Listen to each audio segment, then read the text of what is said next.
है वो है economic development and economic growth. हमने लास्ट वीडियो में जीडीपी से रिलेटेड चीजें और परचेजिंग पावर पैरिटी तक चीजें समझ ली थी। आज जो हम बात करेंगे उसमें भी per capita income, GDP, GNP, NNP जैसे टर्म में यहाँ पर यूज करूंगा। तो अगर आपने पिछले वीडियो नहीं देखे हैं तो प्लीज आप उसको देखें, समझें और उसके बाद ये वीडियो देखें। तो आज हम बात करेंगे आर्थिक समृद्धि और आर्थिक विकास के बारे में। आज हम बात करेंगे इकोनॉमिक ग्रोथ और इकोनॉमिक डेवलपमेंट के बारे में। इकोनॉमिक ग्रोथ क्या होता है, ये इकोनॉमिक डेवलपमेंट क्या होता है। तो ये दोनों जो है वो एक दूसरे से मिलती हुई किसी भी कंट्री में कंडीशन होती है, लेकिन इकोनॉमिक ग्रोथ के आगे की कंडीशन जो है वो इकोनॉमिक डेवलपमेंट होती है। एक क्वालिटेटिव कंडीशन होती है और एक क्वांटिटेटिव कंडीशन होती है। एक में हम मात्रात्मक अवधारणा की बात करते हैं और एक में हम गुणात्मक अवधारणा की बात करते हैं। अब ये होता क्या है, तो आर्थिक समृद्धि की अगर मैं बात करूं तो एक लाइन में हम समझ सकते हैं कि किसी भी देश में अगर प्रति व्यक्ति आय में या उत्पादन में वृद्धि हो रही है तो हम ये बोल सकते हैं कि उस देश में इकोनॉमिक ग्रोथ जो है वो प्रेजेंट है। अगर किसी भी देश में प्रोडक्शन बढ़ता है, प्रोडक्शन बढ़ेगा तो क्या होगा, कंट्री की नेशनल इनकम बढ़ेगी, जीडीपी बढ़ेगी। जीडीपी बढ़ने से आपने पीसीआई पढ़ा हुआ है, आपने पर कैपिटा इनकम पढ़ा हुआ है। तो अगर प्रोडक्शन बढ़ रहा है तो पर कैपिटा इनकम बढ़ रहा है, और पर कैपिटा इनकम अगर इंक्रीज होता है किसी भी कंट्री का तो हम बोलते हैं कि उस कंट्री में इकोनॉमिक ग्रोथ है। यही चीज हमने लास्ट वीडियो में भी बात की थी। मैंने वहां पर आपको बोला था कि अगर किसी भी कंट्री का पर कैपिटा इनकम इंक्रीज हो रहा है तो हम ये बोल सकते हैं कि कंट्री में इकोनॉमिक ग्रोथ प्रेजेंट है। अगर कंट्री में पर कैपिटा इनकम इंक्रीज नहीं हो रहा तो हम ये बोलेंगे कि इकोनॉमिक ग्रोथ वहां पर प्रेजेंट नहीं है। तो यहाँ पर सीधा सा मतलब है कि हम प्रोडक्शन से बात कर रहे हैं, हम क्वांटिटी की बात कर रहे हैं कि अगर हमारे यहाँ की प्रोडक्शन की क्वांटिटी इंक्रीज हो रही है तो क्वांटिटी इंक्रीज होगी तो नेशनल इनकम भी इंक्रीज होगी, पर कैपिटा इनकम इंक्रीज होगा और इकोनॉमिक ग्रोथ हो जाएगी। तो इकोनॉमिक ग्रोथ जो है वो सीधे तौर पर क्या होता है, एक मात्रात्मक अवधारणा। अब जैसे मान लीजिए कि किसी भी देश का, या अगर हम भारत की बात करें तो हम बोलते हैं कि भारत का जो प्रति व्यक्ति आय है वो मैंने बोला कि पिछले क्वार्टरली में वो 100 रुपए था। उसके बाद जब नेक्स्ट क्वार्टरली में कंट्री की पर कैपिटा इनकम कैलकुलेट की गई तो मैंने बोला कि वो 110 हो गया। अब क्या हुआ, तो यहाँ पर 10 रुपीज का इंक्रीमेंट हुआ है पर कैपिटा इनकम में। कैसे, तो जब हम क्वार्टरली बेसिस पे कैलकुलेट कर रहे हैं तो हमारा क्वार्टरली बेसिस पे प्रोडक्शन इंक्रीज हुआ है, प्रोडक्शन के इंक्रीज होने से हमारी नेशनल इनकम इंक्रीज हुई और सीधे तौर पर यहाँ पर कैपिटा इनकम इंक्रीज हो गया, तो हमने बोले इकोनॉमिक ग्रोथ हो गई। बस समझ आ रही है। तो यहाँ पर सिर्फ हम मात्रा की बात करते हैं। किसी भी कंट्री में अगर इकोनॉमिक ग्रोथ प्रेजेंट होता है तो वो उस कंट्री के लिए अच्छी बात होती है, लेकिन इसका ये मतलब नहीं कि उस कंट्री में डेवलपमेंट भी हो रहा है, उस कंट्री में सभी लोगों का विकास हो रहा है। कि एक एग्जांपल से समझ लीजिए कि जैसे मान लीजिए कि एक घर में टोटल इनकम हो रही है उनकी 1000 रुपए या 1 लाख रुपए। अब उसमें से एक व्यक्ति जो कमा रहा है वही 1 लाख रुपए कमा रहा है और बाकी के व्यक्ति जो है वो बेरोजगार है। तो यहाँ पर क्या हो रहा है, यहाँ पर हम एवरेज निकालेंगे तो हम सभी को डिवाइड कर देंगे तो एवरेज इनकम तो आ जाएगी, और फिर जब इनकम इंक्रीज होगी तो एवरेज इनकम भी इंक्रीज हो जाएगी। लेकिन इसका क्या ये मतलब हुआ कि उसका फैमिली का हर एक मेंबर जो है वो इनकम कर रहा है, वो अपना वेलफेयर कर पा रहा है या डेवलपमेंट कर पा रहा है? नहीं। इसी तरीके से कंट्री में जब पर कैपिटा इनकम इंक्रीज होती है तो इसका तात्पर्य होता है कि देश में एवरेज इनकम इंक्रीज हो रही है, लेकिन इसका ये मतलब नहीं कि हर व्यक्ति एटलीस्ट उतना ही कमा रहा है। बात समझ में आ रही है। तो इकोनॉमिक ग्रोथ एक मात्रात्मक अवधारणा है, आर्थिक समृद्धि एक मात्रात्मक अवधारणा है जिसमें हम मात्रा की बात करते हैं, जिसमें हम प्रोडक्शन की क्वांटिटी की बात करते हैं और उसके basis per capita income increase या डिक्रीज की बात करते हैं। अब मान लीजिए कि ऐसी कंडीशन बन रही है कि कंट्री को जितना भी इनकम हो रहा है उससे पर कैपिटा इनकम इंक्रीज हो रहा है और यहाँ पर उस पैसे से अलग अलग व्यक्तियों का डेवलपमेंट हो रहा है। कंट्री में अलग अलग सोसाइटी का या अलग अलग वर्ग की अगर हम बात करें तो वहां पर उनके पास में पैसे पहुंच रहे हैं, वेलफेयर हो रहा है या बाकी चीजों की या बाकी तरीकों से उनका डेवलपमेंट हो रहा है। तो जब आर्थिक समृद्धि सुनिश्चित हो जाती है किसी भी देश में और उस आर्थिक समृद्धि के कारण, उस पर कैपिटा इनकम में इंक्रीमेंट के कारण अगर अलग अलग लोगों का भी विकास होने लगता है, उनमें गुणात्मक अवधारणा आ जाती है, तो वहां पर बोल दिया जाता है कि देश में आर्थिक समृद्धि के साथ में आर्थिक विकास भी प्रेजेंट है। तो किसी भी देश में आर्थिक विकास होने के लिए आर्थिक समृद्धि का विद्यमान होना बहुत जरूरी होता है। तो अगर किसी देश में आर्थिक विकास है तो हम ये बोल सकते हैं कि आर्थिक समृद्धि प्रेजेंट होगी, लेकिन अगर किसी देश में आर्थिक समृद्धि है तो जरूरी नहीं है कि वहां पर आर्थिक विकास जो है वो भी प्रेजेंट हो। जैसे यहां पर मैंने आपको समझाया है कि इकोनॉमिक ग्रोथ जो है वो इकोनॉमिक डेवलपमेंट के अंडर की कंडीशन, बस समझ में आ रही है। अब अगर हम बात करें इकोनॉमिक ग्रोथ की और इकोनॉमिक डेवलपमेंट की, तो मेजरमेंट के लिए हम क्या क्या बेस मानते हैं। तो अगर हम इकोनॉमिक ग्रोथ की बात करें, आर्थिक समृद्धि की बात करें, तो अगर किसी भी देश के जीडीपी में इंक्रीमेंट हो रहा है, अगर किसी भी देश के जीएनपी में इंक्रीमेंट हो रहा है, किसी भी देश के पर कैपिटा इनकम में इंक्रीमेंट हो रहा है, तो इनका सीधा सा मतलब क्या है। यहाँ पर तो ये सारी चीजें जो है वो तो प्रोडक्शन पर बेस्ड है ना। तो हम ये बोलेंगे कि अगर किसी भी देश में प्रोडक्शन में इंक्रीमेंट हो रहा है या उसके कारण से GDP, GNP, per capita income increase हो रहा है, तो उस कंट्री में इकोनॉमिक ग्रोथ। अब क्या इकोनॉमिक ग्रोथ जो है वो प्रोडक्शन के बढ़ने से सीधे तरीके से पर कैपिटा इनकम इंक्रीज हो जाएगी, या कुछ और भी फैक्टर है जो इसको बैरियर का काम करें। तो अगर किसी कंट्री में मान लीजिए कि प्रोडक्शन इंक्रीज हो रहा है, लेकिन प्रोडक्शन इंक्रीज होने के साथ साथ उससे ज्यादा रेट में पॉपुलेशन भी इंक्रीज हो रही है, तो अगर पॉपुलेशन इंक्रीज होगी तो उसके कारण से पर कैपिटा इनकम, उसके कारण से प्रोडक्शन इंक्रीज होने के बाद भी पर कैपिटा इनकम आपको डिक्रीज दिखेगी। तो प्रोडक्शन के साथ साथ अगर पॉपुलेशन इंक्रीज हो रही है तो पर कैपिटा इनकम के इंक्रीज होने के चांसेस कम हो जाते हैं। बात समझ में आ रही है। तो यहां पर हमने देखा कि प्रोडक्शन अगर इंक्रीज हो रहा है तो उससे जीडीपी, जीएनपी और पर कैपिटा इनकम इंक्रीज हो रहा है, तो हम क्या मेजर कर पा रहे हैं, इकोनॉमिक ग्रोथ की कंडीशन को मेजर कर पा रहे हैं। इकोनॉमिक डेवलपमेंट क्या है, तो इकोनॉमिक डेवलपमेंट मतलब कि अगर नेशनल इनकम इंक्रीज हुआ है और उसके कारण से इकोनॉमिक ग्रोथ प्रेजेंट है, तो वहां पे कंट्री के पास में जो पैसा आया है उस पैसे से कंट्री डेवलपमेंट कर, एम्प्लॉयमेंट जनरेशन हो रहा है, लिटरेसी रेट में इंप्रूवमेंट हो रहा है, पॉवर्टी रिमूविंग के लिए अलग अलग चीजें चलाई जा रही है, वेलफेयर स्कीम्स जो है वो लॉन्च की जा रही है। तो जब सरकार के द्वारा ऐसे गुणात्मक उपकरणों में या गुणात्मक चीजों में खर्च किए जाते हैं जिसके कारण से लोगों का विकास होता है, जिसके कारण से अलग अलग वर्ग का विकास होता है, तो वहां पर हम बोल देंगे कि क्या होगा, वहां पर हम बोल देंगे कि आर्थिक विकास होगा। किसी भी देश में अगर मान लीजिए कि इनकम, पर कैपिटा इनकम बहुत ज्यादा, लिटरेसी रेट बहुत डाउन है, तो हम ये नहीं बोल सकते कि आर्थिक विकास है। हम ये जरूर बोलेंगे कि इकोनॉमिक ग्रोथ जो है वो प्रेजेंट है, लेकिन इकोनॉमिक डेवलपमेंट इस कंट्री में प्रेजेंट नहीं। तो अगर मान लीजिए कि इंडिया है, इंडिया में नेशनल इनकम इंक्रीज होने से पर कैपिटा इनकम इंक्रीज हुआ, उसके बाद कंट्री की गवर्नमेंट क्या कर रही है, लिटरेसी रेट में इंप्रूवमेंट कर रही है।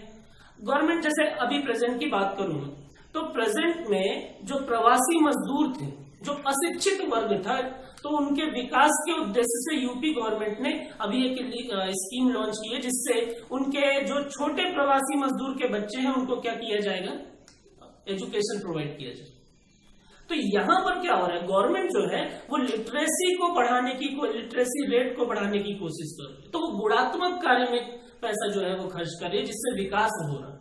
बात समझ में आ रही है। तो यहां पर हम क्या बोल देंगे कि कंट्री में अगर लिटरेसी रेट बढ़ रहा है, कंट्री में अगर अनएम्प्लॉयमेंट डाउन हो रहा है, कंट्री में अगर पॉवर्टी डाउन हो रही है, तो हम क्या बोल देंगे कि यहाँ पर इकोनॉमिक ग्रोथ के साथ साथ इकोनॉमिक डेवलपमेंट भी। बात समझ में आ रही है। तो यहां पर क्या हुआ कि हम अलग अलग पैरामीटर के जरिए क्या करते हैं, इकोनॉमिक डेवलपमेंट जो है वो मेजर करते हैं।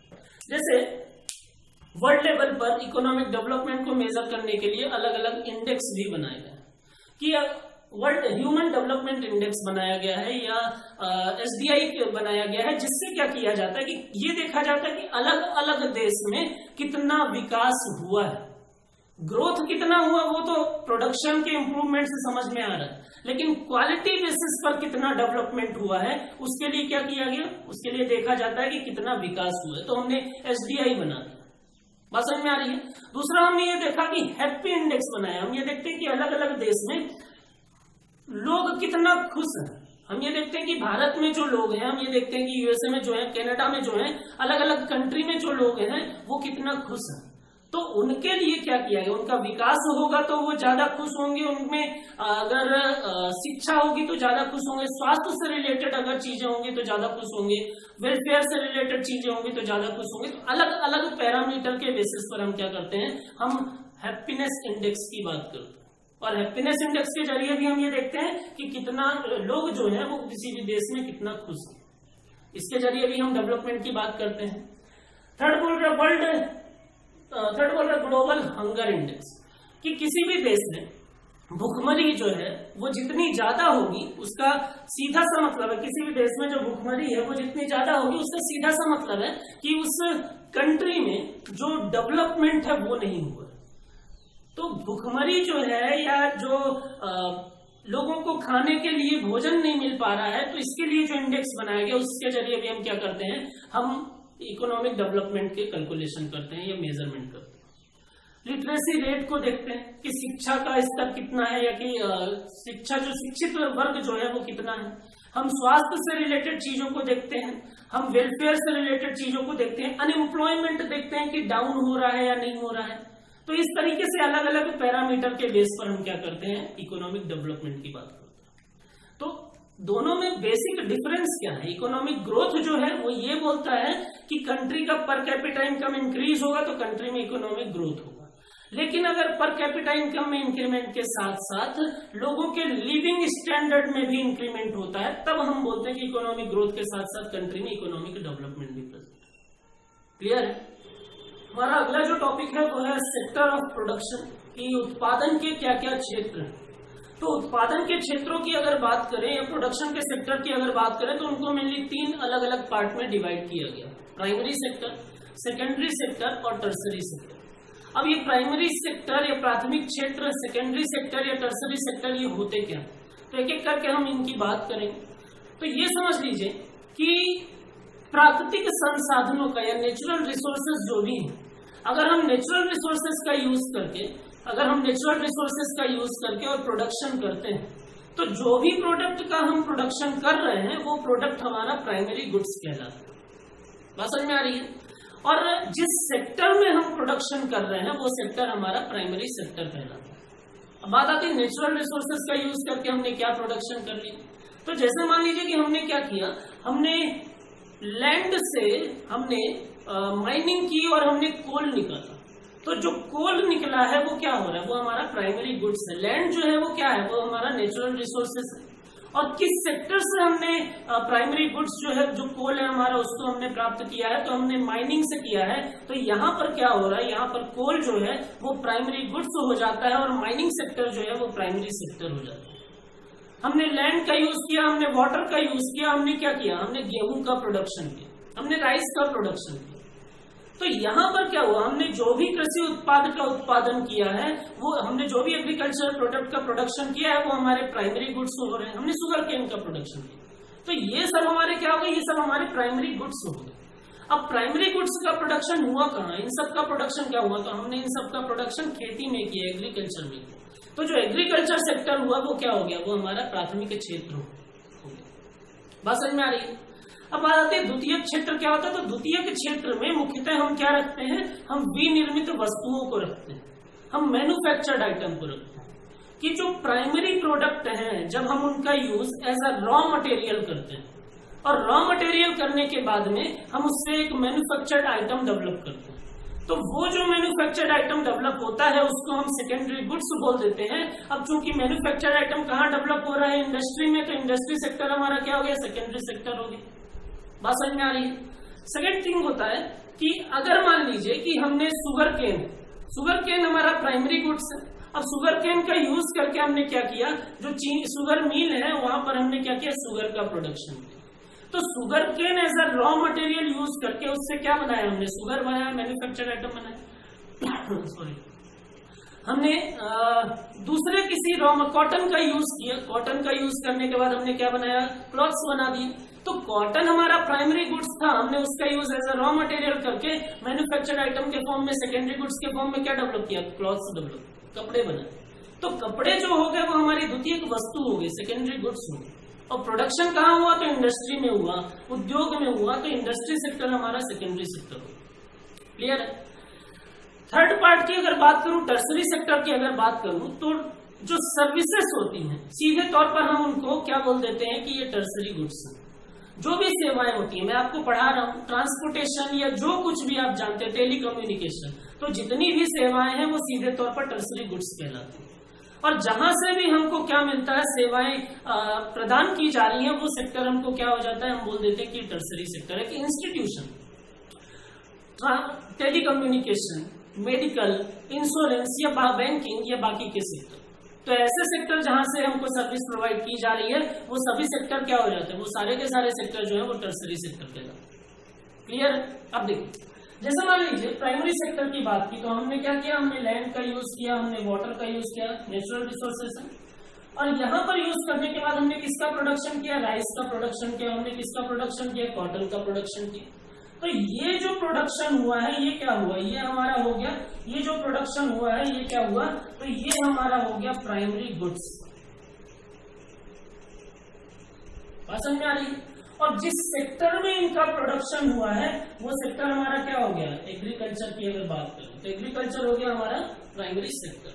इसी तरीके से मान लीजिए कि हमने कोल का प्रोडक्शन किया लैंड का यूज करके, और कोल का प्रोडक्शन किया तो कोल हमारा प्राइमरी गुड्स हो गया, और माइनिंग जो है वो क्या हो जाएगा, वो हमारा प्राइमरी सेक्टर हो जाएगा। क्लियर है? अब मैंने ये बोला था कि जो भी हमारे पास में प्राइमरी गुड्स है जब हम उसका यूज क्या करते हैं, एज अ रॉ मटेरियल करते हैं। तो मैं मान लेता हूं कि हमने कॉटन का यूज क्या किया, एज अ रॉ मटेरियल किया। रॉ मटेरियल करने के बाद हमने कॉटन को इंडस्ट्री में ले जाकर उससे क्या बनाया, हमने क्लॉथ्स बनाए, हमने कपड़े बनाए। तो ये जो इंडस्ट्री से बनने वाले प्रोडक्ट होते हैं इसको हम विनिर्मित वस्तु बोलते हैं या मैन्युफैक्चर्ड आइटम बोलते हैं, और यही मैन्युफैक्चर्ड आइटम क्या कहलाते हैं, ये सेकेंडरी गुड्स कहलाते हैं। समझ में आ रही?